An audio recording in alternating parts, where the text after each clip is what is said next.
It's the final episode of Smackdown Live before the Elimination Chamber pay-per-view, or if you're me, the Elimination Paper Chamber View. And we all know how that turned out in real life by now. But, you know, we've got to do things a little bit differently here in the Kevverse. And more important than this pay-per-view that's happening at the weekend, AJ Styles gets his rematch, his proper rematch. We've got John Cena versus AJ Styles for the WWE title. And that is on Smackdown today.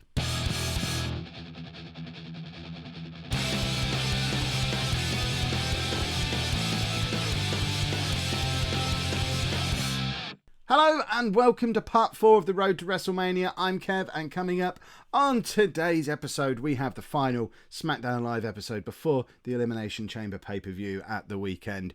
And we kick things off with some hype and excitement for exactly that. We have the six participants in the Elimination Chamber all in the ring to start out the show.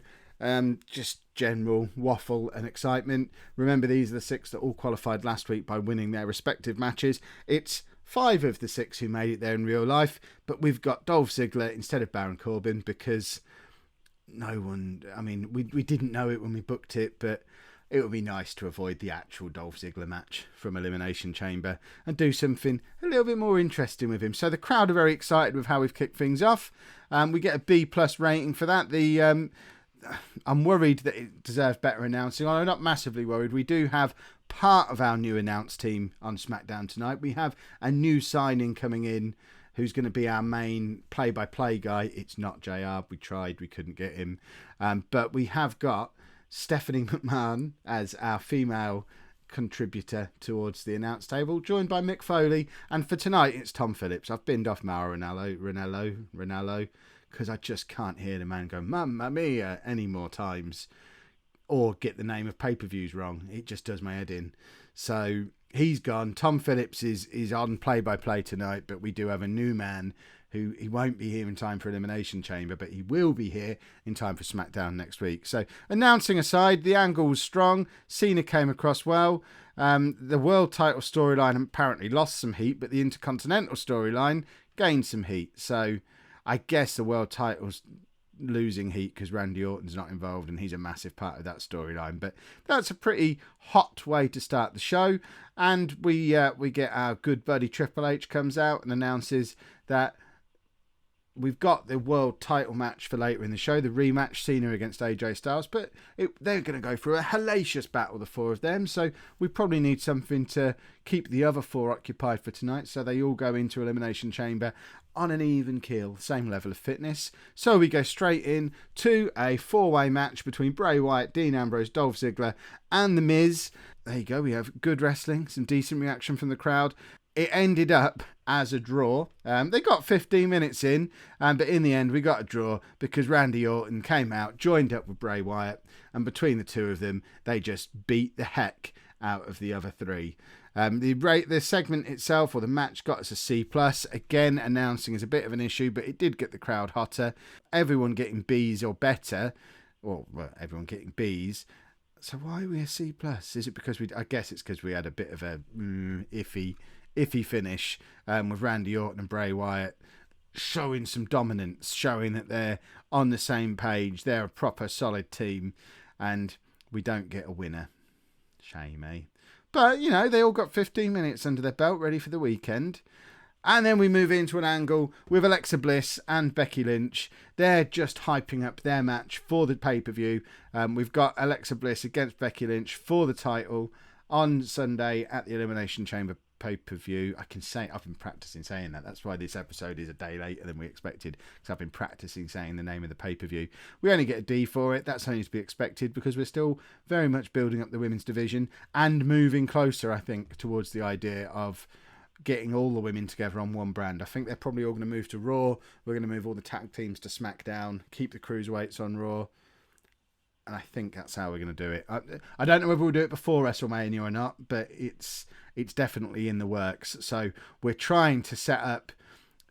We want our strongest SmackDown female wrestler to be champion and our strongest Raw female wrestler to be champion, because at some point in the not too distant future, the two champions are going to go head to head to decide who the actual WWE Women's Champion is. Pre-book, yeah, we have already booked it. We've booked it. Yes, I want to continue because it's already booked. We then go into Baron Corbin versus Callisto. We don't have a storyline attached to this one, but I'm conscious of the fact that because of the changes to the pay-per-view booking compared to how it is in real life, neither of these two really have a lot to be getting up to. So we'll have Baron Corbin defeat Callisto with an end of days after 5 minutes. Corbin not great in the ring. Callisto not much better.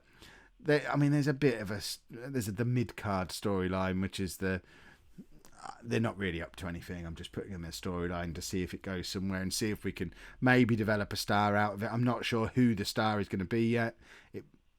I feel like it'll probably be Apollo Crews and not either of these two at this stage. But we want someone who can push on into that Intercontinental title picture. Although, again, probably looking a little bit more long-term. I don't think... Certainly, neither of those two are going to be big stars in time for WrestleMania. It's a shame because I quite like Corbin in real life, but in the game, not rated well enough to score us the points that we need to push on for WrestleMania. We then get Luke Harper, and that is a really, really encouraging rating for a segment with Luke Harper. Luke Harper being interviewed, hyping his match with Randy Orton for the pay-per-view at the weekend. And I really like Luke Harper, and we all know now that they had a fantastic match at the pay-per-view in real life. But I really like the fact that just Luke Harper being interviewed by himself gets us a B-. I guess he's mentioning Orton, so we get a little bit of that superstar rub from Orton. But that's basically Luke Harper doing a promo, getting himself a B-. Happy days. He's got promise. We have potential there. Now we have a match for our tag champs. They're defending their title against the Usos. They're on Smackdown, aren't they? They are. I couldn't even remember the match. That's why we need to consolidate the tag divisions, because I'm not interested in it as it is at the moment. So we've got American Alpha against the Vaudevillains. It's a so-so match. American Alpha win. The title wasn't on the line. Everyone got a C. The Angle gets a C. I can live with that. A C is okay because our tag division, especially on Smackdown, pretty weak. And then we have a video play out hyping American Alpha versus the Usos for the weekend. It gets a C-. Even the Usos, who are supposed to be upper mid-carders according to the auto push button that I hit before we did the booking for this, even they can't.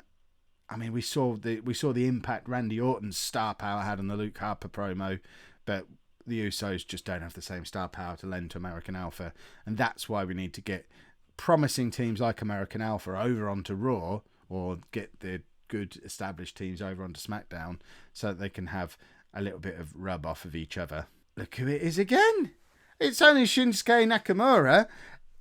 We had a bit of panic on the last SmackDown episode because it said that his contract expires at the end of the day, and it will say it again this week. He's still only here on a little guest call up from NXT. I have now remembered he's not the NXT champion anymore. We are going to call him up to the main roster properly soon, but I don't want to call him up to the main roster until I know what I'm going to do with him, and at the moment I'm not really sure what to do with him. So feel free to let me know down in the comments. Which brand should he be on? What storyline should we be putting him in?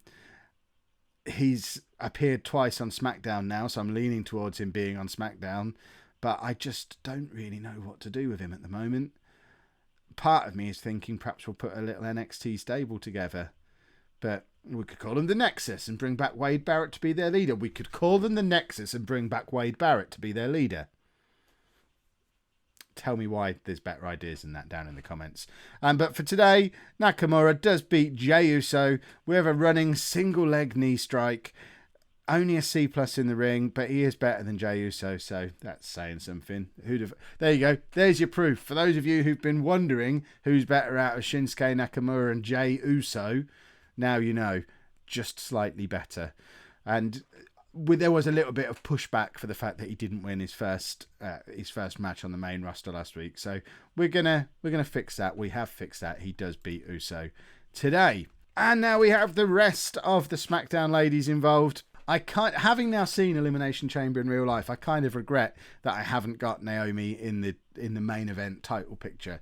on the SmackDown ladies, because I full confession time, I don't watch SmackDown very often. I watch Raw most weeks, don't watch SmackDown very often. I wasn't really aware of just how awesome Naomi's ring entrance was. It is the best ring entrance in wrestling. She deserves to be a champion purely on ring entrance alone. So we're now shoehorning her into this storyline, which is kind of our backup second tier of ladies wrestlers over on SmackDown. So we've got Mickie James and Natalya against Naomi and Brie Bella. No, it's not Nikki Bella. Brie Bella shouldn't be wrestling. Not in her condition.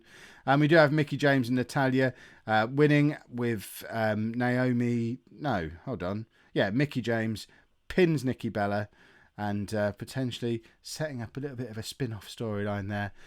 Shows how recent the Naomi push has been, because she was a weak link in the match, struggling to keep up with everybody else, and gets the lowest rating as well, which is a shame. Mickie James is improving her performance skills apparently. We need to try and push Naomi, just because I think she's awesome in real life, and I want to make her my champion too. What's this? A new signing? Well, there we go. Triple H has come out to the ring. He's announcing we've got a new signing, and goodness me, if it isn't Kurt Angle. We all know he's going into the Hall of Fame this year. And look at this. He's re-signed to the WWE. He's going to be appearing on the SmackDown brand. He's debuting his Olympic gold medalist gimmick, which is the one that he came in with. And apparently that gimmick is awful. So we might have to fix his gimmick at some point. But we get a B- for bringing back a bit of star power. WWE legend, almost Hall of Famer, soon to be Hall of Famer. And now we just need to come up with a plan for what we're going to do with him. But for now, he is here. He's on SmackDown. And there will definitely be something for him to do at WrestleMania. And at the moment, I'm thinking it's probably going to be quite significant. Apollo Crews and Jack Swagger are the other two people involved in our little mid-card. Let them all fight each other and see which ones get the best kind of reactions. Cruz does get, I think he did get the best reaction of the four, so my initial gut was he should probably be the one who emerges from this and inserts himself into the Intercontinental title picture. And he is performing slightly better than Jack Swagger. He's improving his Rumble skills, and the other two options, Corbin and Callisto, wasn't massively impressed with them. We get a C+ for this match. Happy with that, and I think there is a push in Apollo Crews' future. And out comes Baron Corbin cutting a promo on Apollo Crews, because the two of them are having a match at Elimination Chamber at the weekend. It hypes the... Oh, there you go. The announcing quality lifted the segment a little bit, as did the colour commentary. Colour commentary from Mick Foley and Stephanie McMahon, remember? And apparently the storyline itself lost some heat. But the storyline was never going to be a long-running, massive thing that needs loads and loads of heat anyway. It was very much a short-term thing. Let's decide which of these four is going to be the one that we push. We've got Corbin against Cruz at the pay-per-view. I've not made any final decisions yet. A lot's going to depend on who does best at the pay-per-view. But I am feeling it'll probably be Cruz at this stage. Although that's a decent... For a Baron Corbin promo, to get it above a C... That's not a bad return. I can live with that. And then we have our world title match. In an exceptional match, John Cena and AJ Styles draw at 20 minutes after a double disqualification, because they've only done it. They've spoilt both of the two big matches tonight. Bray Wyatt and Randy Orton run out and attack the pair of them. I know how annoying it would be as a viewer, having the two biggest matches on the card both ruined by the same interference, ending with draws, blah, blah, blah, blah, blah. There is a method to the madness. We want to establish Bray Wyatt and Randy Orton as an absolutely dominant heel team who can just destroy everybody. And we've now seen them destroy the other five competitors in the Elimination Chamber. We've set Randy Orton up, who we already know is going to WrestleMania, to main event. We're setting Bray Wyatt up as a much more credible potential opponent for him, and also planting the seeds for what will happen if Wyatt does win. What these two are beating up everybody together. They're such a close-knit team. What on earth do we do? AJ Styles was apparently off his game, which is a little bit of a worry. I think we had that message last week as well, so we need to figure out what the issue of AJ Styles is. The two of them had a good match, good chemistry, although lack of psychology on display, which seems a little bit weird from these two. They're not capable of having a bad match together. The announcing will be fixed soon. The crowd are happy. Cena gets an A-star in ring. AJ Styles gets a B. We're gaining heat on our world title storyline. everybody's happy. And then to finish off, we have an angle with the 4 main guys. These are our figureheads of SmackDown, certainly going into this pay-per-view. So we have Orton and Wyatt continuing the beatdown on Cena and AJ Styles, and the show closes out with the 2 of them absolutely dominant and victorious over Cena and Styles. We get a B+ on a segment. Cena manages to come out of it all looking good, and the world title storyline hots up that little bit more, and that ends another week on SmackDown. So we come out of it with another very encouraging B-. I can certainly handle these Bs that we're getting for these early shows. There's still some criticism that we don't have enough interesting storylines going on. We're trying our best. We need to mix the rosters up a little bit to make that happen. There's a couple more new signings who are going to be appearing on both Raw and SmackDown next week, so that will start to add towards all that as well. We've seen hints of that this week with Kenny Omega and Kurt Angle both turning up, and there are plenty more to follow. We've increased popularity in 16 regions, lost popularity in 18, so not a disaster, a decent enough show, and I think sets things up rather nicely for Elimination Chamber. If you've enjoyed that, please make sure you pop a like on there for me, subscribe to the channel if you'd like to see more, and thank you very much for watching.